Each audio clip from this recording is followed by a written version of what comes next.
In this tutorial, you'll use Adobe InDesign to set up a document for a modern magazine layout, starting from scratch using margins, columns, and more. So let's get started. To start a new document, choose File, New, Document. In this case, this project will be a printed magazine, but later could be adjusted to work as a digital layout as well. So choose Print to set the proper settings right away. Then to see more layout sizes, click View All Presets.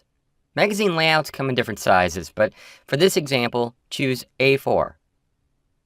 Now, to set some layout settings, start by changing the name over here to Magazine. Then set the units to inches or whatever you prefer.